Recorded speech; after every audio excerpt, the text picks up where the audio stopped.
there was a moment where I was like, we gotta cancel the show. It's like all the 15 minutes of prep work that I did for the whole show have just been wasted. I did a lot of prep work today. Oh, jeez. I know you did, but you didn't prepare your laptop's audio for the show. My laptop's audio is just fine, all right? So shut up. Hey, guys, how's it going? Heyo. And welcome to Awesome Hardware. This is a live tech show. We stream, we talk about technology, we have a few beers. Occasionally we use adult language, so don't be offended if you watch the show since we warned you. What else? So. What else? We're a little late today. Sorry about that. We had some technical difficulties. This computer just didn't, XSplit wasn't working, and then the Wi-Fi wasn't working. The Wi-Fi's back now too. Everything's perfectly fine. All right. We had like 20 minutes of like, oh god, everything's going wrong. And then everything just magically corrected itself. Like now it has all come back. We didn't do anything. Awesome. But all right. So thanks to you guys who are watching us live. We are streaming now. We are streaming live now to twitch.tv/awesomehardware. We're also streaming to my channel on YouTube, Paul's Hardware. The first half of the show, which is episode number 157? 158. This is episode 158. First half's on my channel. In about an hour, we'll switch to the second half, which is going to be on Kyle's channel, Bitwit. This is a bit of a collaboration that we do together. Indeed. If you enjoy our content and professional demeanor and all that good stuff, you want to help support us and you want us to shout out your name at the end of the show, check out our stores and buy stuff. PulseHardware.net is my store. Shirts, mugs, pint glasses, bottle openers. It's all very, very nice, and you will not regret it if you buy things. Also, Kyle's store, bitwit.tech/store. You have something new? Something special? No? No, there's the Heather. Okay. I think the Heather dark gray CPU cooler shirt. Look at that. I don't know how long that's been on the store. Look at that right there. But doesn't that look sexy? Oh, yeah. Don't you just want to like plaster that all over your chest? The classic design. I know I do. So check out the stores, guys. Thanks for your support if you do buy stuff. And let's dive right into the show because, you know what? You know what we also do on the show? Beer. We drink some beer. We do all the beer. I got this special beer just for Kyle. Brother Thelonious, Belgian-style Abbey Ale. I've had this one before. It's very tasty. Yes, it's been a while, so I'm glad I get to retaste it. I'm going to take on this AleSmith Nut Brown. That's a good nut brown. Which is a very good It'll make you nut. Brown. It'll make you nut brown. Kyle, be careful. Yes, I know. Don't point that thing at me. Oh, trust me, I've learned my lesson. All right, there you go. Okay. So I'm just gonna pour the beer here, and then we're gonna get right into the first segment, which is NetWatch. But I gotta be careful. Are you all right? I'm just gonna use my hand because I like to use my thumb because it feels cooler. No, I want to do it. The thumb feels cooler. Wait, what happens if it starts spilling? I don't know. If it overflows. But you never know. I have really bad luck with bottles, especially when I'm uncorking them on live streams. Established. So, all right. If it starts spilling, then I'll just cry. Why is this mouse so short? I'll hold it over this. I'll hold it over this. Way too short. This cardboard box, which will do nothing to prevent any damage to the table or laptop. All right. Good. 3, 2, 1. It's almost. I'm scaring Paul. Why? Paul, why are you scared? Because you just explained why I'm scared. Why would you be nervous at this very moment? Okay. Ah! Did go flying. Let's had some. We're safe. Some trajectory on that. See, I'm a pro. Projectile. I didn't struggle with that at all. Well done, Kyle. Thanks.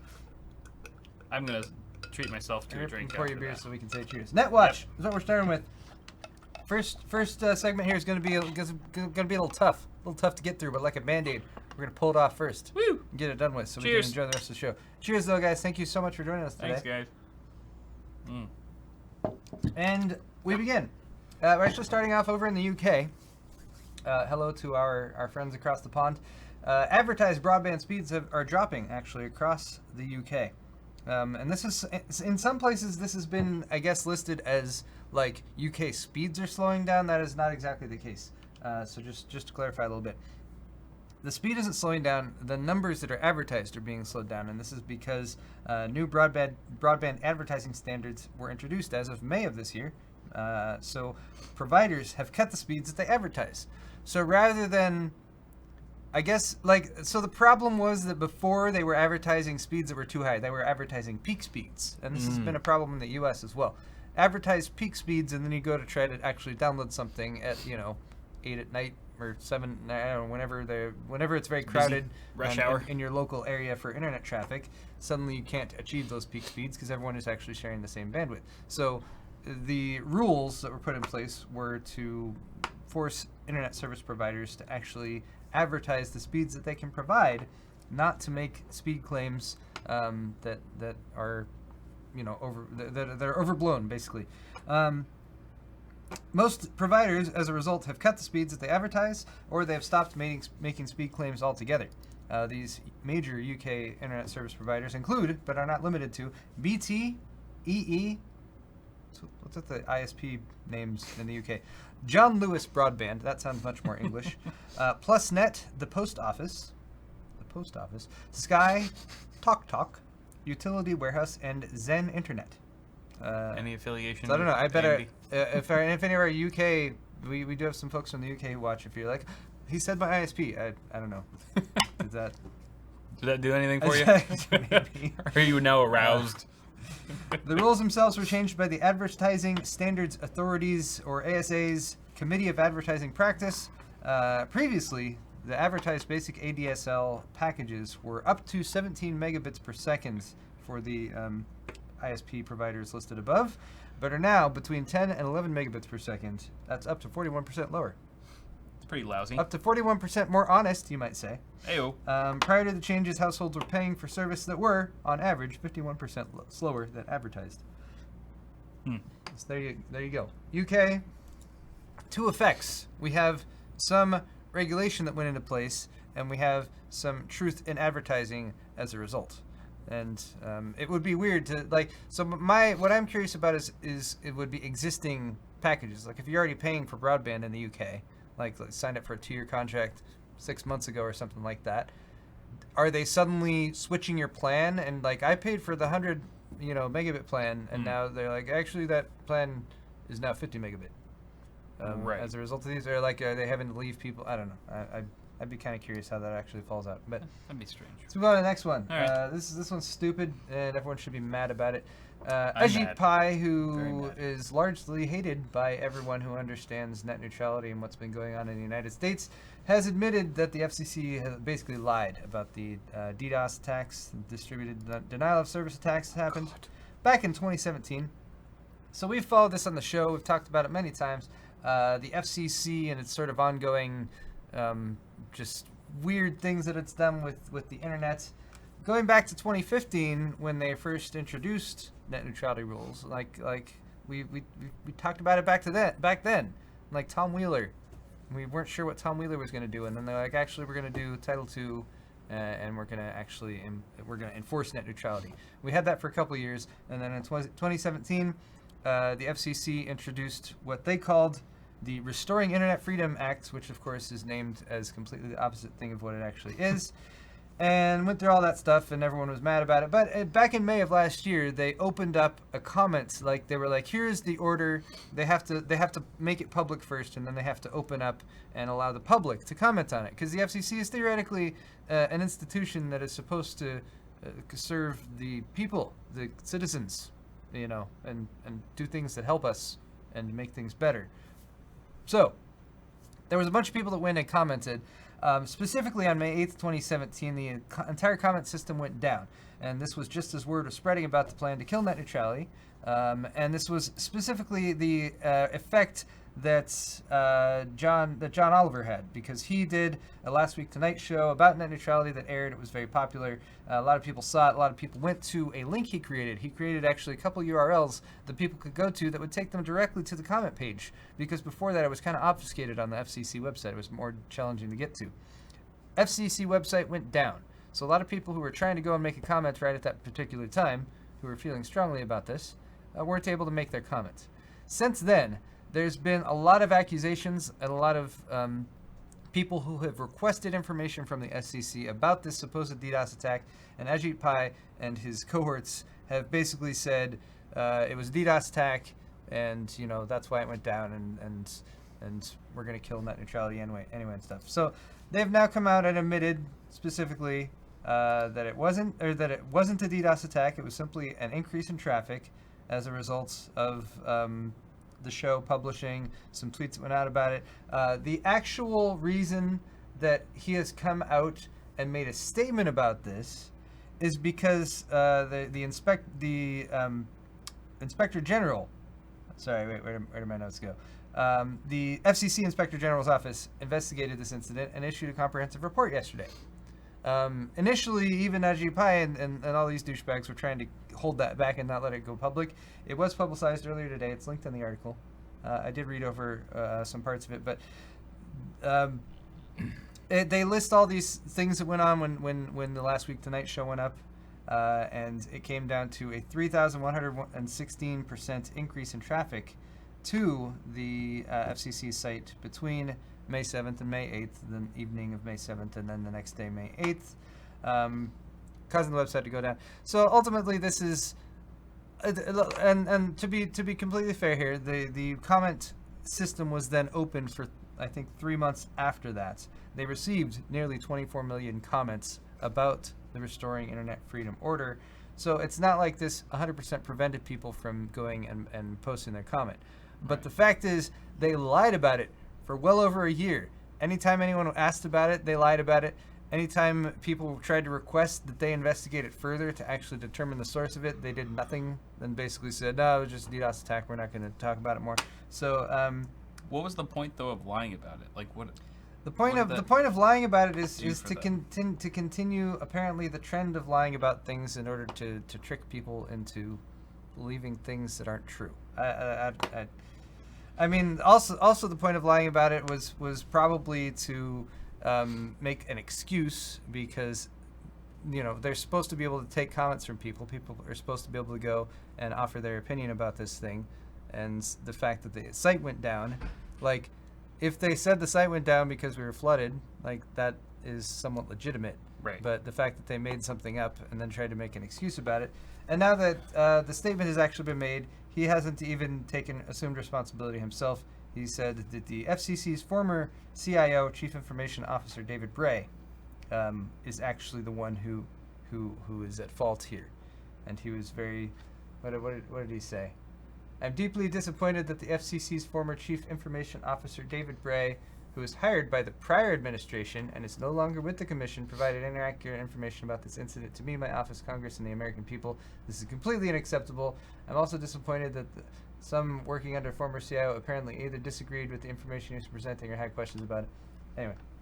Damn. So it seems like... I feel like he's throwing out the, like, hired by the prior administration, like he had to throw it out there. You know who else was hired by the prior administration? Ajit Pai. You freaking...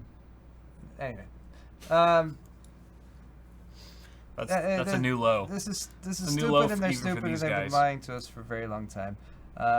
They did not investigate it over the past year. The only reason that it's even coming out right now is because an independent investigation by the Inspector General took place. They knew that this information was going to come out, and so, as has been the trend, they tried to make this a public statement about it beforehand in order to come out ahead of the bad news and frame it in the way that he wants to. But so if I'm reading this right, it seems like the FCC lied about there being DDoS attacks in order to sort of sabotage their own platform for people voicing their concerns about net neutrality. Well, I mean, there's information that we don't know for sure. There's accusations that could be made, but we don't have any proof about it. Like, was somebody at the FCC who really wanted net neutrality to die and was worried about a bunch of comments coming in that supported it, like, did they actively go and shut the site down at a time when a bunch of people were trying to access it and make comments? Right. That's not known for sure. What is known for sure, according to the Inspector General's report, is that it was not there was not an external attack that caused this to happen. Right. So, anyway, so that's stupid. They're all liars. They're all a bunch of douchebag liars. Ultimately, even after many comments came in, they still repealed, or they still went through with the Restoring Internet Freedom Order and ignored what everyone had to say about it, or at least didn't investigate further to check into the 24 million comments that came through to determine which ones of them were legitimate and which ones weren't. The repeal actually took effect 2 months ago, now June 8th. But in the meantime, the Senate has voted to 52 to 47 to overturn it. Actually, that was back in May. It still needs, of course, the House to act on it, which probably won't happen. Many states have introduced legislation to produce net neutrality, to protect net neutrality at the local level as well. So there is not necessarily no hope for this, but it's pretty lame that live went on for so long. All right, let's move on. That's terrible. Bleeping Computer has an article about new methods to crack WPA and WPA2 passwords. This is specifically on 802.11 networks. Jens Atom Stub. I don't know how to pronounce his last name. I apologize, Jens. Is this someone's name that we're pronouncing? Yes, that's his name. Jens? His first nickname, name is Jens? There's only one of him? And his name's Jens? It sounds Nordic, perhaps. Sounds like that's not a... Sounds like there'd be two of them. Anyway. Jens, just to clarify, Kyle's the one making fun of your name, not me.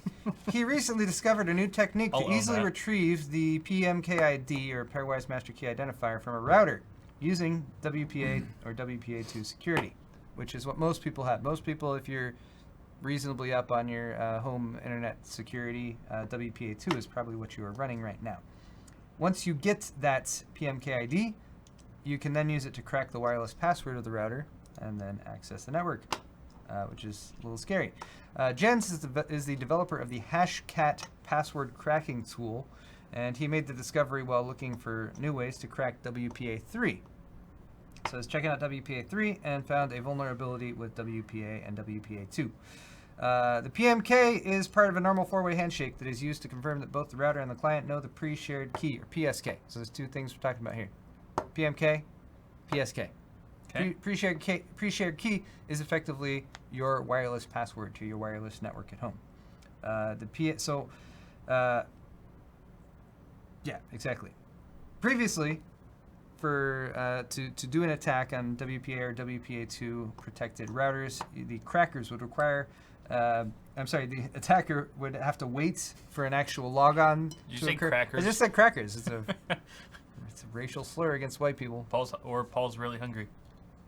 Bringing me back to my own people and land. Okay, sorry. That's a Louis C.K. Never mind. I'm getting distracted here. So, okay. Damn crackers. Previously, if an attacker wanted to actually get into your WPA or WPA2 protected network, they'd actually have to be there when a logon took place. This new attack simply has to attempt to authenticate the wireless network and retrieve a single frame in order to get access to that PMK ID. It should be pointed out that the PMK allows you to access a hash that contains the pre-shared key. You following all this, Kyle? Definitely with you. Okay. But the hash still needs to be cracked, which can take longer or shorter depending on the complexity of your password. Okay. So, right? All right. So, you've got your device, keys, you've got your router, you've got your router. Right. Both devices have two sets of information. Okay. The PMK And the PSK. and the PSK. Right. They share those to confirm that the connection is legitimate. Like you have to know the password in order to access it. Sure. So there's a hidden piece of that, and then there's the password that you know. Okay. It's the attack finds the hidden piece. Right. So it allows you to send that hidden piece over and ask for the key. The key. Right. But the key that it gets back is encrypted. Mm-hmm. Right? Are you following me now? I'm trying to. Okay. Okay. So it's hashed. That's basically so. Right. Once they get that hash, then they can attack that and they can try to crack it. I And see. the difficulty of cracking that depends on the complexity of your original password. Right. So if your wireless password is like snot or something, if it's like a 4 or 5 letter word or something, and there's no password. If it's short and simple, then it's going to be very easy to crack in this situation. 1, 2, 3, 4, 5. So yes, it's the same password I have in my luggage. All right, so the lesson for you folks at home: use a long and complex password on your Wi-Fi. Perhaps go and change it right now. Maybe consider upgrading to WPA3 capable stuff in the future. That we've talked a little bit about WPA3, but I don't think that's widely available yet. And also, if your router has an automatic password generator, you shouldn't use that. because knowing what type of router you have, which they can sometimes access by wirelessly, then they can use that information in order to make it much easier to crack the hashed PSK. Okay. Okay, let's move on. Cool. Wow, I managed to understand that by the very end of the article. I left that story up the whole time. Okay. Moving on to one more NetWatch thing here. Microsoft, there's a little bit of a rumor earlier this week that Microsoft is going to be turning Windows 10 into a paid subscription service, and you access Windows over the internet, which is why this totally belongs in NetWatch. So How To Geek. This is actually an opinion article, which means he can use he can make fun of people and stuff. So it's kind of a fun read if you guys are interested, but. It's not true, basically. This started when details about something called Microsoft Managed Desktop emerged. Some people were saying it was going to replace Windows 10. And you'd have Microsoft Managed Desktop, and then if you have Windows 10, you have to pay a monthly fee now to use it. That's ridiculous. It's not the case. Microsoft Managed Desktop is actually a desktop service plan meant for businesses. I don't know how this initial confusion cropped up, but Microsoft Managed Desktop will be a single monthly fee that lets a business lease a physical PC. So there's actually hardware involved. That is automatically provisioned or set up for that business. This PC will run Windows 10, and Microsoft will keep the operating system up to date and ensure those updates don't cause problems. Okay. So yes, there is a potential future. Microsoft has played around with different models for Windows 10 and how much you pay for it, and whether you're logging in with your individual ID or whether it's actually attached to the computer. They've messed with that. There might be paid Windows versions in the future. We don't know. Windows 10 already has a fair amount of advertising built into it, as well as telemetry being sent back to Microsoft. So they are making money off of the operating system aside from the money that just the consumers pay for it. That's why I'm perfectly okay telling people to go and pay $30 for an international Windows license that they get from like Kingwin or something like that. Because it's still a legit license. It's just less expensive because Microsoft knows they can't charge $100 for a Windows 10 license globally because different countries have different economies and they can afford to pay for that and stuff. So, point being, don't freak out about this. Let's move on. Okay. Okay. Good. All right. Let's move on from NetWatch 2. I feel like NetWatch was muddy. What are we doing next, Kyle? Something less muddy, like regular tech news. We're doing regular old tech news. Nothing to do with the internet in any such way. I promise. Hate the internet.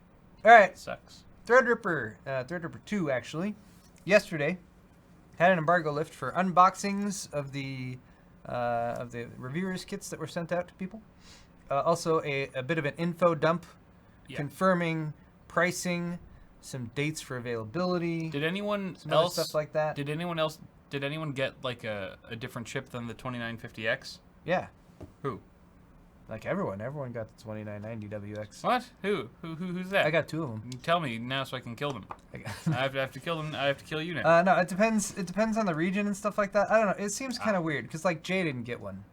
Yeah. That seems a little strange to me. It does seem like they reached out to him later. Yeah. And maybe offered it to him. I don't know. But well, I was this close to being in the same boat as Jay because AMD contacted me and said, "Hey, Cal, we're not sure if this product aligns with your audience.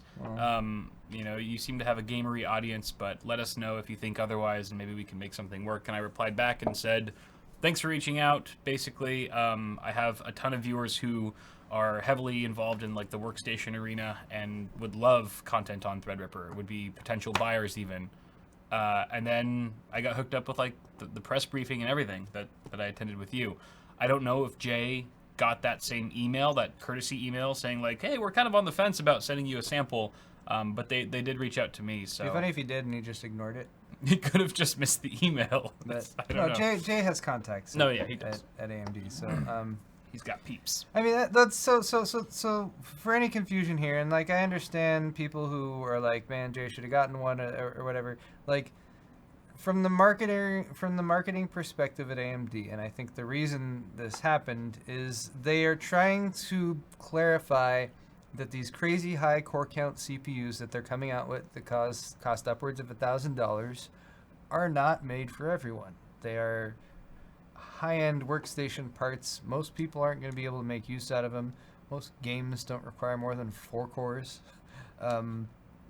So it seems like they're trying to point... It seems like they don't want to be accused, as like we've seen Intel accused of with certain bits of their marketing material with their high core count products, that like they're trying to like advertise this to gamers when like no gamer in his right mind needs anything Right. that's that crazy high end. Yeah. So I don't know. I think Jay will probably end up with one, and he'll probably do videos on it. Well, he and- confirmed on Twitter that AMD got in contact with him Oh, he did. that day and All right, has well, agreed it's to send all- him a sample. Right. Well, it's all taken care of then. Why are you even letting me go off on that? Because I didn't want to interrupt you. You're on a roll. Feel Just enjoyed making you look that stupid. guy's behind the times. All right. All right. Back to the Threadripper stuff. Sure. 2990WX. If you guys weren't already aware, pre-orders started yesterday for the 2990WX specifically. Only thing you can pre-order right now is that crazy 32-core one.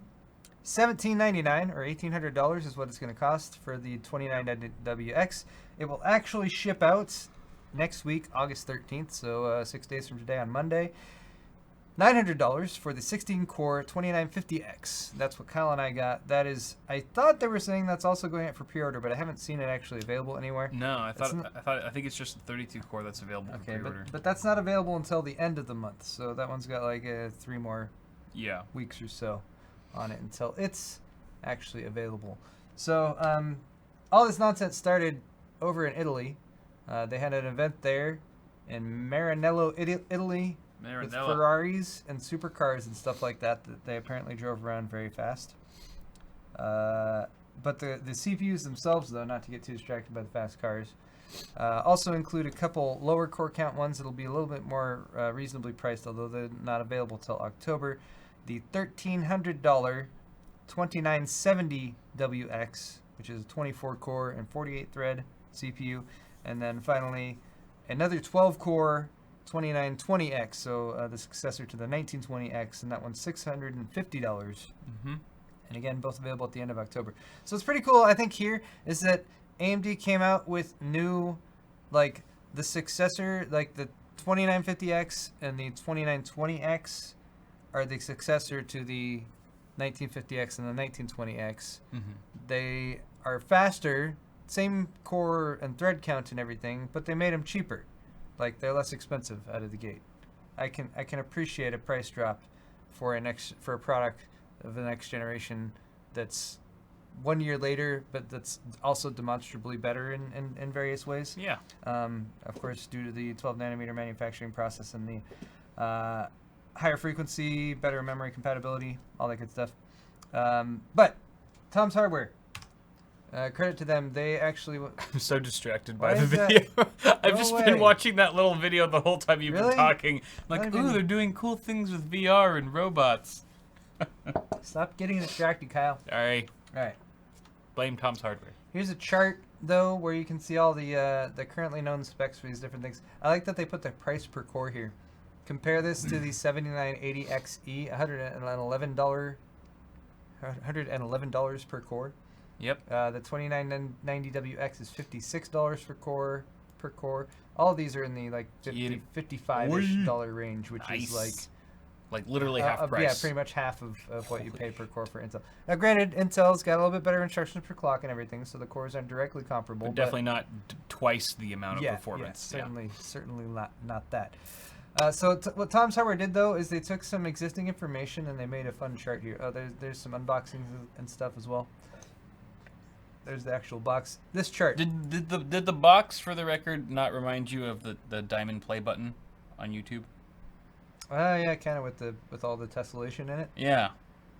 Very much Yeah, I like gotcha. I almost felt like I had 10 million subscribers when I was unboxing that thing. Well, one day, Kyle. One day. One day. One day, gotta keep- 35 years from now. Just gotta keep making those. When I'm 80.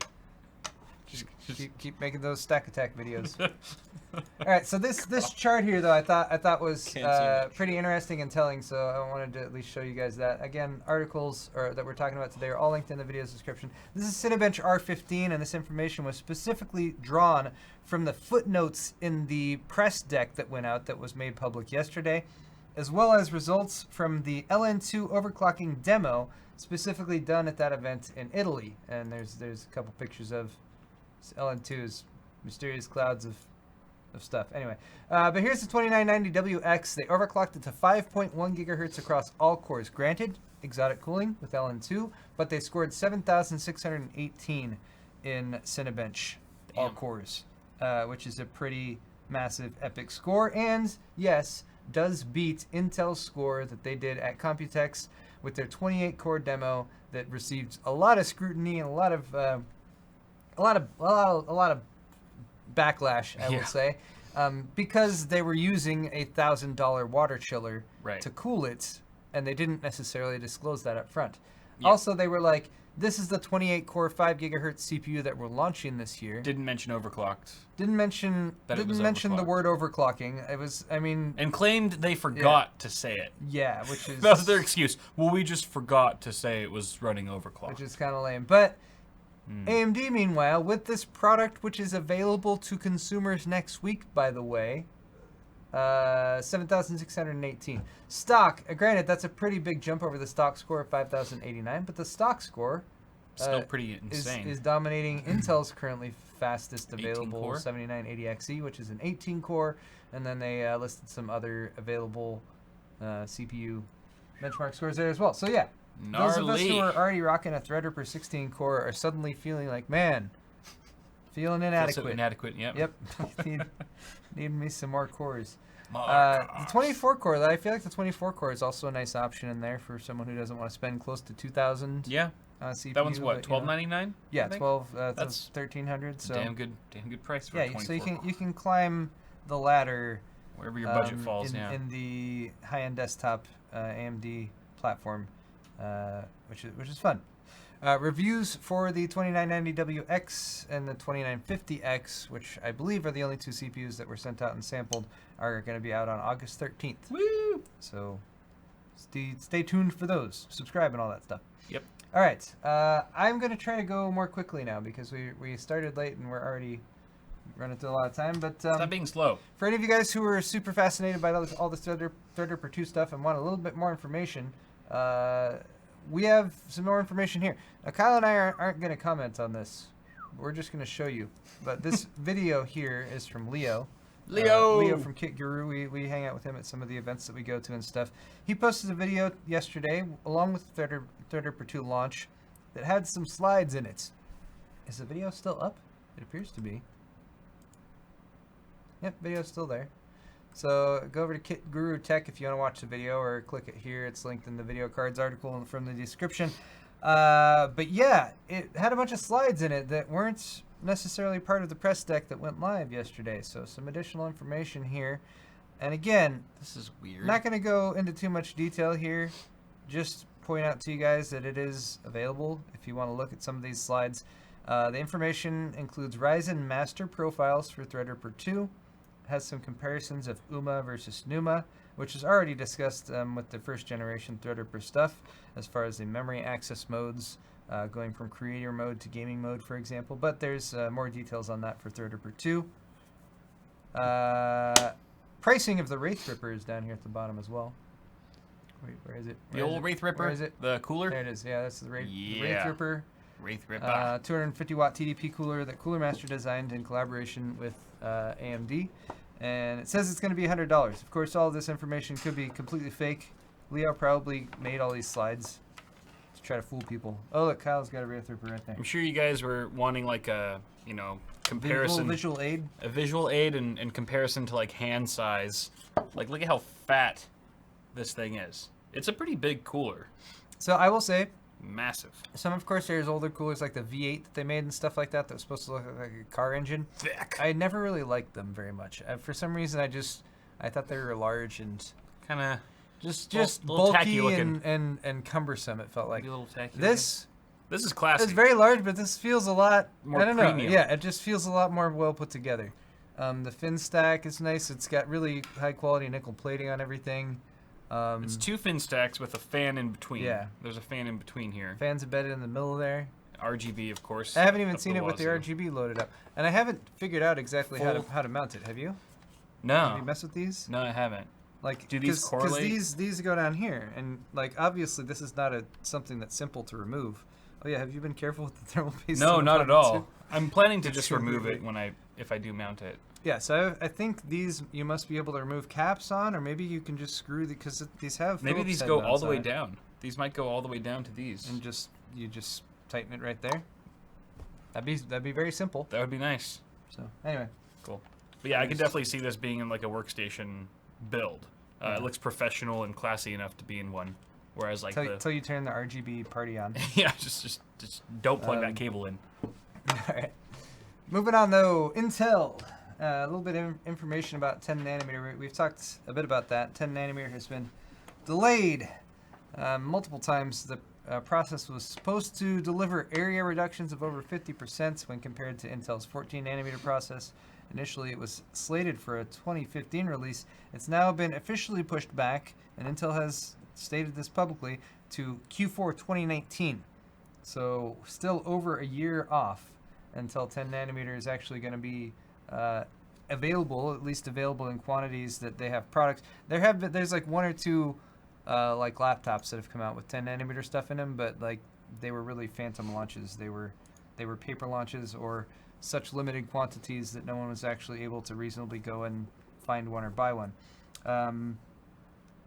Anyway though, Semi-Accurate has now released a report claiming Intel is now downgrading their 10 nanometer process to make the process production ready. So not just the timing delays, but actually downgrading the process, sacrificing some of their die space and area savings so that they can improve their manufacturing yields enough to make 10 nanometer financially viable. So does that mean that they've increased the die size from what they originally went with? It's difficult to tell exactly. And this is obviously not 100% confirmed or anything. This is Charlie from Semi-Accurate and his reporting. So, you know, gotta take his word for it to some degree. But definitely doesn't seem like good news if there is any grain of truth to it. He went so far as to say that Intel's new 10 nanometer will be effectively a 12 nanometer process, which puts it on par with what AMD is currently shipping with the Ryzen 2000 series stuff and Threadripper 2000 series stuff. 10 nanometer delays have been blamed on factors ranging from company mismanagement to overly high ambitions for the node and technical issues that stem from cutting edge silicon production, which is pretty vague, but you know, not trying to put too fine a point on it here. Due to these delays with 10 nanometer, other fabs that make microchips have caught up a lot on Intel. TSMC, Samsung, and Global Foundries. Intel used to have several years of sort of a head start on them when it comes to transistor density and performance, and that really has kind of evaporated in the past few years, it seems like. So good for anyone who's looking for more competition. Bad for anyone who I mean, there's still a lot of people who like Intel and use their products, and you know, they're not bad products, but like, I don't know, I was anticipating, I've said this before, I was anticipating that when AMD started, you know, producing actual competitive products again, that Intel was going to be like, oh, here's this thing that we've been sitting on for the past year. We're just going to drop that, which can, you know, wipe the floor with your new product. Right. And that definitely doesn't seem to be the case, even to the extent that they're having to push their stuff back really far. So I think Intel just underestimated AMD so hard that they were just that they were just focusing on all the other, you know, 1,000 things that Intel has their pockets in and hands in. I always like to when now we they're talk playing about overall company performance and stuff. I do like to take a look at stock prices. Intel's stock price took a big dip at the end of last month. Relatively speaking, dropped 5 points from 52 to about 47. If you look at the year, I mean, you know, Positive. it's not bad. growth. There's still positive and everything, but definitely a lot more piddling around, I feel like, over the past however many months versus where they could be. AMD, meanwhile, this is their one day. How's their 5-day? Ooh, look at that 5-day. Woo! Things are looking good. How about the 1 month? Oh, Damn. look at that jump.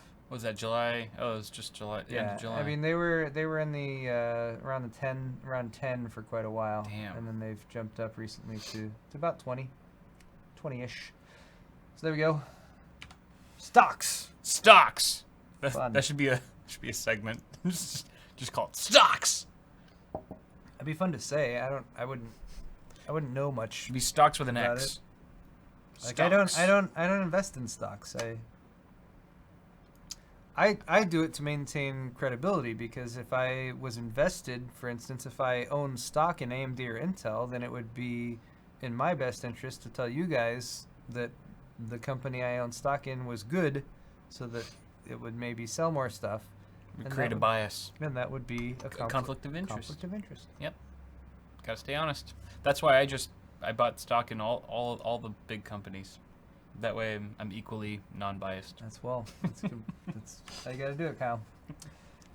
All right, let's talk about SSDs. This is actually Yay. some pretty good news for people who like SSDs and are getting a little tired of like continuing with the 240 gig or 500 gig varieties that have been out for quite a while. Yeah, it's old news. Fortunately, Screw prices that. have come down for those, but still would be nice to be able to more easily drop a 1 or 2 terabyte SSD into a system.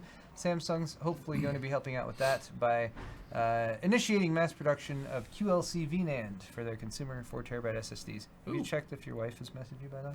Oh, good tip. Yeah, see, I'm on top of that. Nope, she is not.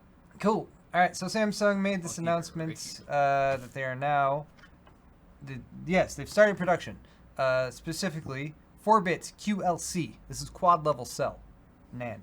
So if you're familiar with NAND flash memory, that's SLC, single-level cell. You can't really get that.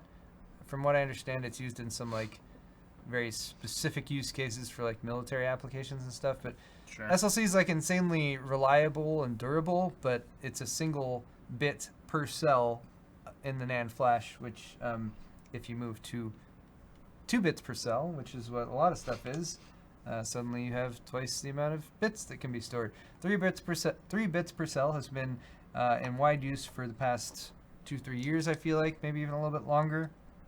Now we have 4 bits per cell. So each cell can store 4 bits of data. More data density, effectively, is what we're looking at here. I have not looked at any of these white papers or anything to figure out more accurately how they're doing that, and I only have a vague understanding of that anyway. So, point being, what Samsung is producing specifically is 64-layer 1 terabit V-NAND chips.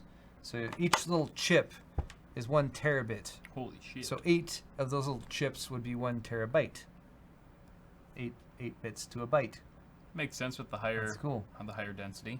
And they're stating that this still retains the performance levels afforded by current 3-bit SSDs, because usually when you go from 2 bits per cell to 3 bits per cell to 4 bits per cell, you get more storage capacity, but you sometimes have a drop-off in performance as well as sometimes a drop-off in durability. The length that the Right cell endurance. will, right endurance, how many times the cell will be able to be written and rewritten over again before it stops working. These are going to be mainstream parts, 2.5-inch SATA SSDs, as you can see in this picture.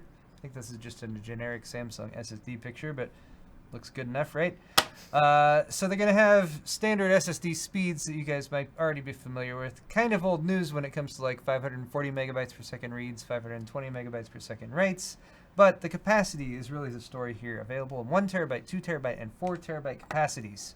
So that's cool. And SATA-based SSDs are still fast enough for like the vast majority of users these days. Most people don't need the extra speed from some crazy like something like a Samsung 970 Evo or something like that. They are working on M.2 versions of these using the QLC NAND flash, and QLC NVMe Enterprise SSDs will begin mass production later this year. And they can also use QLC V-NAND to efficiently produce affordable 128 gigabyte micro SD cards for smartphones. So Samsung upcoming phones might have like crazy lots amount of storage, which would be fun because they can always use that to like poke fun at Apple, and Apple always likes to charge you like $200 for an extra 16 gigs of memory and stuff, right? That's I don't know. true. I've never bought an iPhone. It sounds accurate though. Unfortunately, we don't have any shipping window or pricing Which is why I brought this last story up. This is a review from PC Perspective of the Intel SSD 660p, a new SSD from Intel. They're reviewing the 1TB version of this, and this is an Alan Malventano review, which means it's insanely in-depth and thorough. Here is his actual visual representation of 4 bits per cell, so SLC, right? Yep. MLC, there's more storage density. There you go. Here's the actual SSD itself. It's just a simple green PCB deal, but the specs on it are reasonably good. The price to storage capacity is a good story here. 512 gig, NVMe M.2 SSD, $100. Wow. 100. $200 for the 1TB and $400 for the 2TB. So scales in a pretty linear fashion. PCIe 3.0 by 4. 800 megabytes per second sequential read and write speeds, both, so kind of symmetrical in that respect. 250,000 max IOPS, random 4K reads and writes. So specs that are not among the highest or the fastest when it comes to NVMe SSDs, but certainly well above. Like that's SATA. Over 3 times the speed that you get with SATA. Yeah. Reads and writes, like what we were just talking about. So and it's priced accordingly. So yeah. So that's nice. Again, check out the article if you want to look at some of the more detailed results. Alan does such a really good job here, and I feel like there's such a density of information I can never go through everything. Sure. But like the blue line here is the 660p. The higher up lines here are like the WD Black 1TB, which is pretty fast, and the 970 EVO 1TB. Mm-hmm. And the blue line, I mean, I'm just generically speaking as I scroll through here. It's not up there with the highest end, but it's right there in the mid-range for the speeds of these NVMe SSDs. Is the WD Black faster than the 970 EVO? It depends on what you're doing with it. Yeah. And he has a lot of different tests. Pretty and impressive. A lot of different. That's not my wife. That's a Todd. solicitor. Yes. Telemarketer. So final results: pros, highly competitive, cost per gigabyte, outstanding random performance for a mainstream budget SSD, generous dynamic SLC cache. Any relation to Daenerys Targaryen, Queen of Dragons, Mother of Dragons? It's got a really nice SLC, so SLC cache, so like it can cache data to that for that. But if you have heavy sustained workloads, the con is that it can saturate that cache and result in low QLC write speeds. But again, for what this is aimed for, most people aren't probably not going to be able to do that. Alan's able to do that because he runs tests that specifically synthesize that type of action happening. 20 cents per gig is what you're looking at there. That's nice. Okay. Not bad. Cool. We have one final segment, and I think I'm gonna do one of these 2 questions. Let's not do both. Let's skip the Threadripper 2 unboxing video thing, and let's just do Intel versus AMD. All right. Okay. Sword fight. Wait, where'd sword fight go? Intel versus AMD. Who is winning? I have to change this to sword fight. Do you want me to? Can I post it in chat? Yes. Yes, you can. Boom, Sword boom, fight. boom. There we go. All right, guys. Go. Here, Answer. Be free. this is the one that we're not doing. Okay. So don't answer that one. Intel versus AMD, who's winning? So we've been talking a lot about Intel versus AMD right now. What do you think? Intel, we got AMD. This is, we have to take a look at this every so often. So it's Q3 right now, of quarter 3 of 2018. And I think there's arguments that could be made either way. But Kyle, you gotta make a choice, and we have to make this decision right now, and we have to tell people what All the right. deal is. All right. I'm gonna take the low road and go with the obvious answer because it's right, which is AMD. Obviously, Paul, AMD Team Red has been crushing it lately. Okay, they have come out with so many good family launches of CPUs. GPU side, I think we're they not say family friendly, like so many good family friendly CPUs. None of them curse. everyone has a good time. Okay, so we've got mainstream Ryzen 2nd Gen, and then Ryzen Threadripper 2nd Gen, which was just sort of announced or officially given more details just this week. And the price to performance that we're seeing with these chips are vastly outweighing the competition. Intel cannot hold a flame.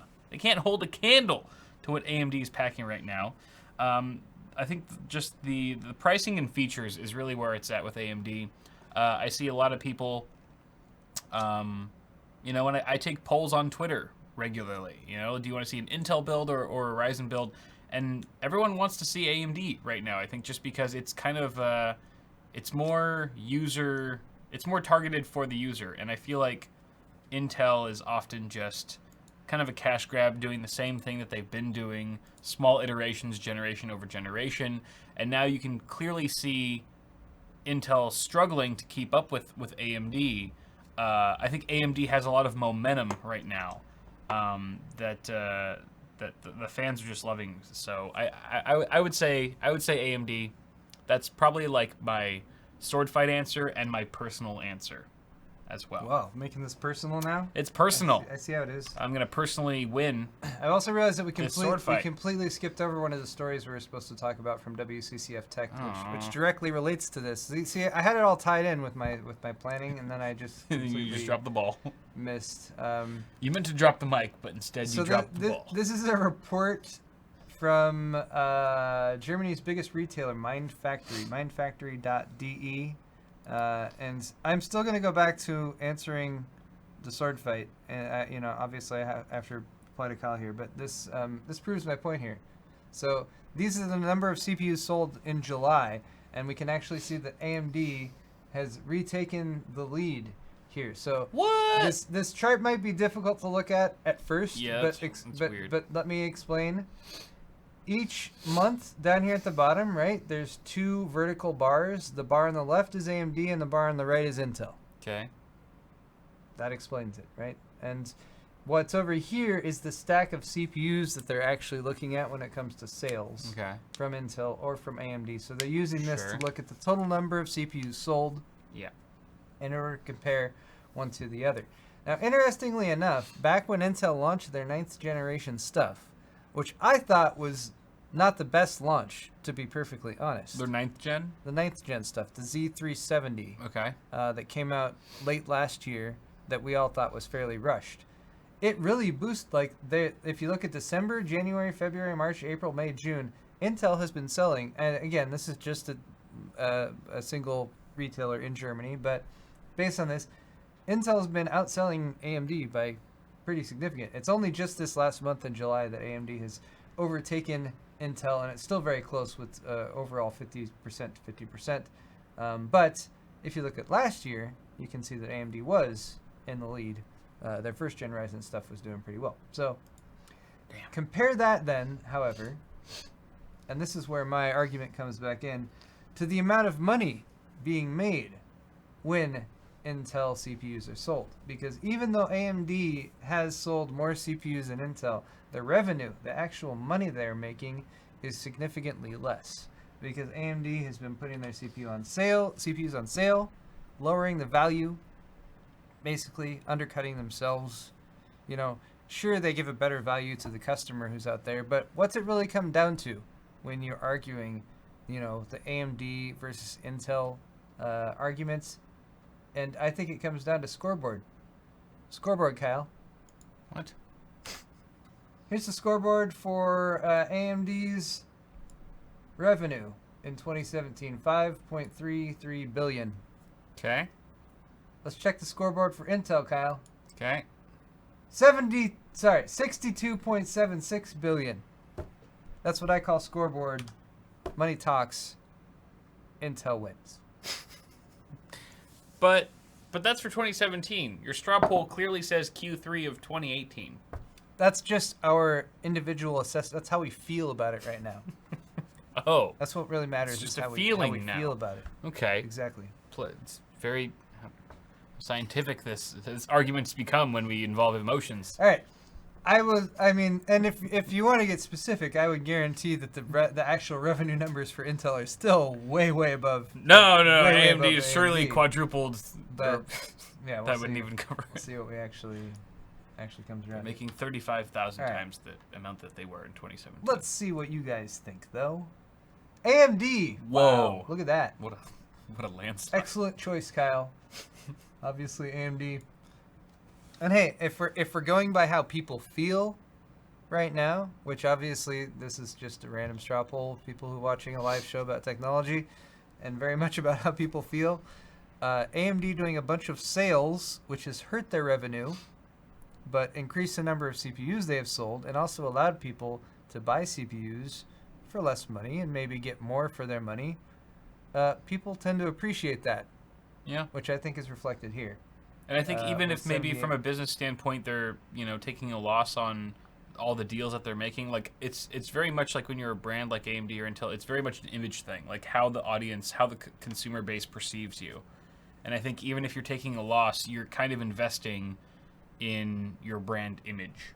Like, what do people think of when they think of AMD in this moment? And I think that that's currently ahead of Intel at the moment. And to their credit, their stock price has been reflecting that sort of bounce back. So I think if the trends that have started kind of last year with their initial Ryzen launch continue this year, and Intel really is that far off with their next gen stuff, and I mean, we'll have to see whatever this next generation of products that they're launching, because they're supposed to be launching some new products soon, a new line of CPUs and stuff, and Z390 and 10 core and all that, but it's all still supposed to be 14 nanometers. So we might see, I don't know what sort of performance increase they're going to get. I guess.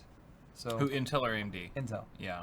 With this next gen, so we'll have to see. We'll wait and see, and we'll bring all of you the information as it happens. Okay. We sure will, Paul. Let's finish off my half of the show 'Kay. with the final segment, which is, of course, Q&A.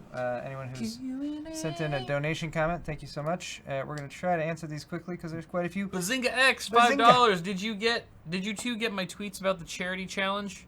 I did not. Challenge. I did not. I do not. What? I did not see any tweets about a charity at all. What were they? I like I said, I didn't see anything. Wait, No he idea. followed up. Bazinga X apparently has a short attention span.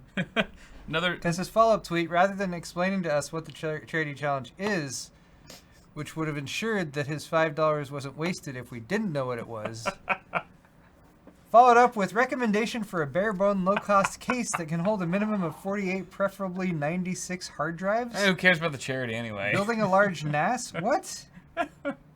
What a digression. Hard drives. You're looking at a rack. You want a rack mount. You want to go rack mount with that. Yeah, That's you're getting really, a massive disk you need shelf. a 2U. I don't know all the.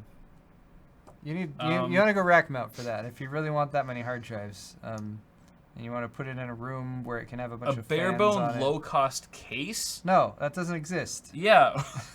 Rack mount. Bazinga. You're on I don't know a where different planet right for now, you. Bazinga. You need to bring yourself down to reality where you can realize cases do not hold 48 drives. Yes, I agree. A minimum at that.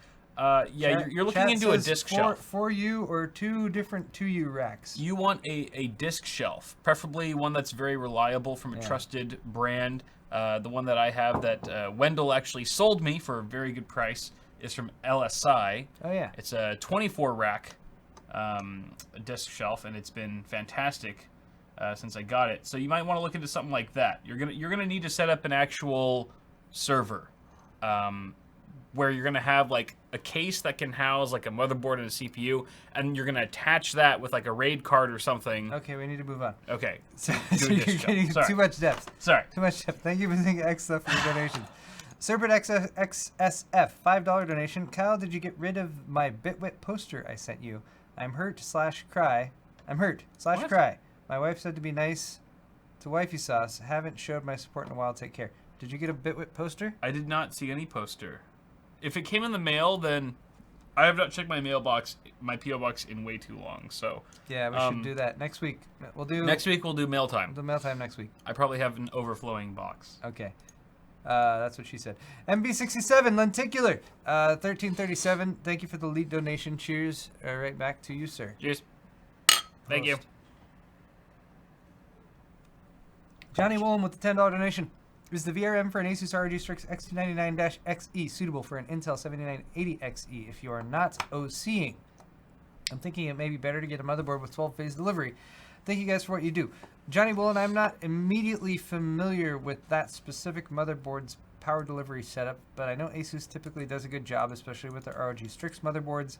So I would expect if you're not overclocking, yes, that should be perfectly suitable to push a 7980XE since it's a CPU that's supposed to work on that platform. Yeah. That would be my expectation. Yeah. So without knowing too much further in-depth information, I would say yes, you're probably okay. I'm looking at the board and it looks pretty. I mean, it's a $600 board. No, you need to find it somewhere else. Okay. That's okay. not Not the that's MSRP. more that's more than their ROG Rampage 6 Extreme or whatever. Right. Okay. Okay. What's next? It's probably fine though.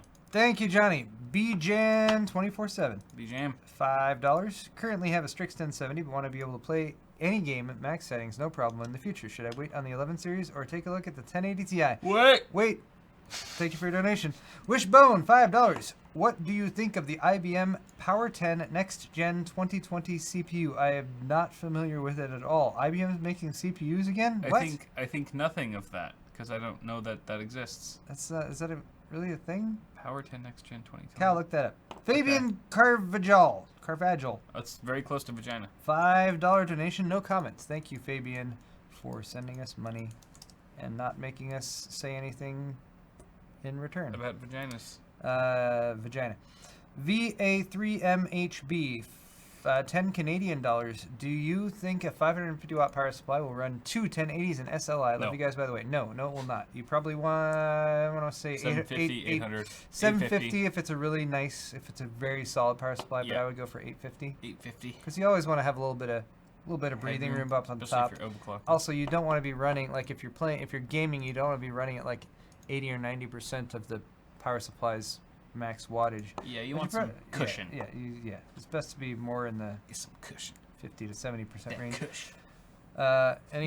Any luck on that IBM Power 10 Next Gen 2020? It seems to be happening. IBM unfolds power chip roadmap out past 2020. So 2020 is apparently when it would launch. Is it x86? What? That's probably. Yeah, we'd have to go deeper into this whole thing. Read and learn. Yeah, Thank you, Wishbone, for bringing that to our attention, though. Terrible. Fabian Carvajal again. Carvajal. Get it right. $10. Paul, I built my first PC a few weeks ago thanks to you and your channel. Oh, thank you. I'm glad. That makes me happy, Fabian. It's a 1600X system. I would love to show you the build and pictures if you're interested. I've been watching for a year now. Fabian, if you wanted to show me a build and pictures, you should have included a link to that with your donation. But maybe try to tweet at me. That's probably the best way. I will keep an eye out. If I don't reply to you, like, wait a day and do it again. I try to keep up with the tweets, but they can often be so many. But yeah, if you keep sending me pictures of it, I will see it eventually, I promise. Thank you, though, and congrats on the build. Robert F., $6.66, you evil, naughty boy. Not yet 40, but getting my annual check for cancer. Thankfully, nothing found over the years. Can only potentially kill it early if you find it early. Robert F., nice. What a sobering comment. I am also not yet 40, and I should get an annual check for cancer. I probably need them to stick a finger into my butthole and check my prostate. At first, I thought he meant he was getting a check, like a money check for cancer. I was annual like, they pay you. I mean, if you have cancer. That sounds. I don't think that's how it works, but No. it would be at least some small consolation. He means they're physically checking him. Yeah, physically. For Yeah, the if he older has you cancer. get as a dude, the Your risk increases for the cancer. more uncomfortable and yet important the doctor checkups become for that type of thing. Really? Do From what I they start understand. putting their hands up your bum? If you're gonna get your prostate checked, that's what is involved. Yes. Ugh. I mean, I've never had anything stuck in my butt before. Why not? I mean, I poop like every day. Didn't think you were that uptight. That feels fine. All right, Andrew Schweier, 5 Canadians. Shout out to Lova. What? Lava. Yova? LLOVA. I don't know what he's talking about. Do a super small Threadripper system and a massive Threadripper system with 2nd gen Threadripper. Paul did the mini system. Kyle needs a elite build successor. Oh, God. I haven't seen any Threadripper boards smaller than micro ATX. Yeah. And I don't think they should be. Mini ATX Threadripper really doesn't make sense. ASRock could do it. Micro's fun. ASRock could do a quad channel Threadripper board. They mini might try. ATX. I mean, that'd Why be not? Interesting, but I'm game.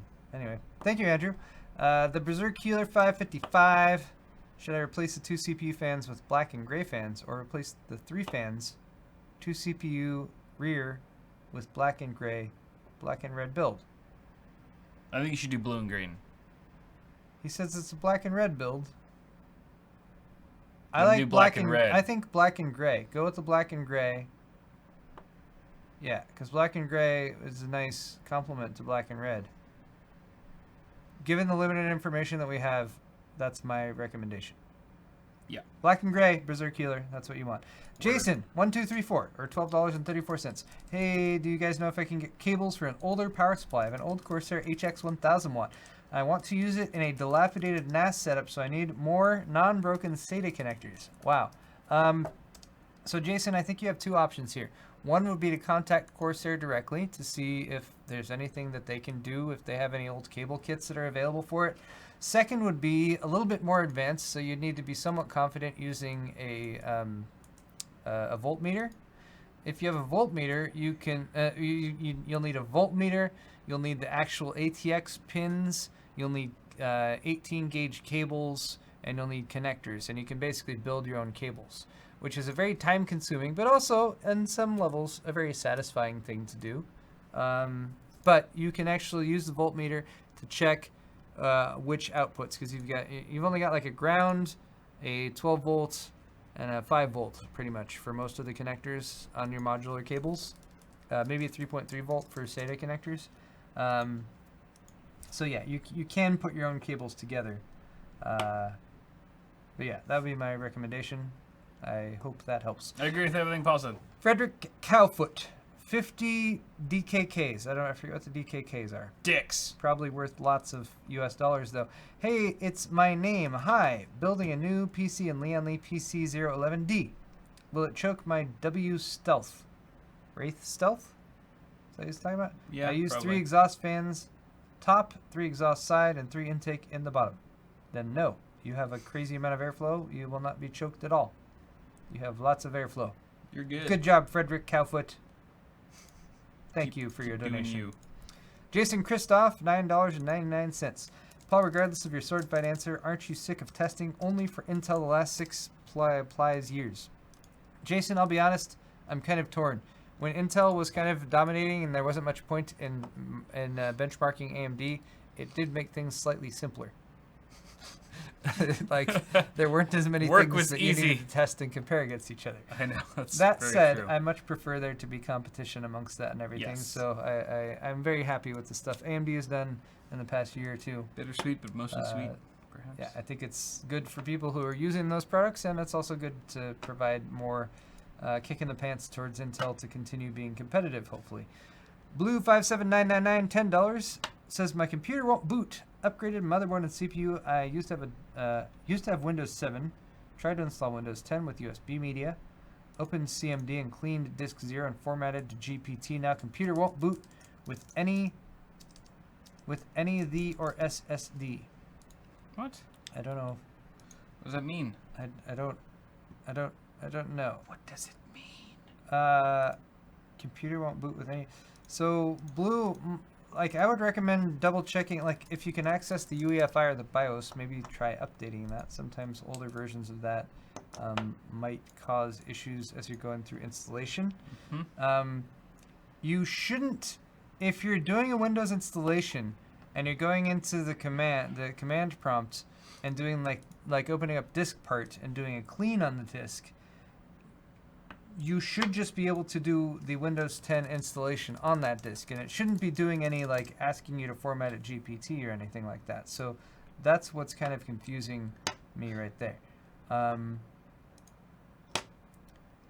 yeah. Sorry, I'm still vetting entries for Pimp My PC. Oh, okay. So yeah, Just ignore me. I don't know if any of those suggestions are helpful for you. It's hard to say without too much more information, but troubleshooting can often be a bit of a bear. If we're not helping you here, then I would recommend finding some forums that you can go post your comment on. That's probably not very helpful. Blue, I hope you're able to fix your problem. Like the things that you've said he's done is very similar. I can't figure out how he's formatting at GPT though. It's terrible advice giver, Paul. Like, why does anyone even write into in this Windows show or whatever, for your so. lousy advice? Okay. You should feel bad. Jason Christoph, $9.99. Hey Paul, my roommate is up 400 because of AMD stock. If their GPUs actually give NVIDIA a run, you could actually figure out the middle ground between Intel and NVIDIA, and that's AMD stock price. That's reasonable. I haven't seen anything from AMD's side that indicates that they have an imminent GPU launch that might be providing NVIDIA with any competition. Right. But hey, if they do, I'll be excited. Word. And congrats on your stock, or at least your roommate's stock earnings. Bazing X, $50. Charity challenge. You, Greg, Kyle, Paul, Jay. I will donate $2 per push-up that each of you do within 10 minutes time frame to St. Jude Children's Hospital in the name of the winner. $50 to the winner. Posted end of August. Oh, that'd be a really funny giveaway or a funny donation charity funding thing. I'm very weak. I'm weak in. Like, are we trying to raise as little money as possible for the children of Orange County Hospital? Because if so, that would be the perfect way to do it. Have a bunch of tech nerds do push-ups and only raise. That's like raising money for like seeing how many NFL players can like play PC games or build a computer, you know, in under 20 minutes. I would rather play video games for charity because that's what we've done in the past. It's been reasonably successful. Because we can actually do that. We're actually capable of playing games at a reasonable. And I'm not in good shape. I was doing some push-ups here and there for a while, but I haven't for like the past month or two. Our minds are in good shape, Paul. Our minds. Exactly. All right, one more. Thank you, Basinga X. That's a crazy good donation. And why would we do push-ups? You've already donated exactly the same amount of money that you said to watch us suffer. I know, right?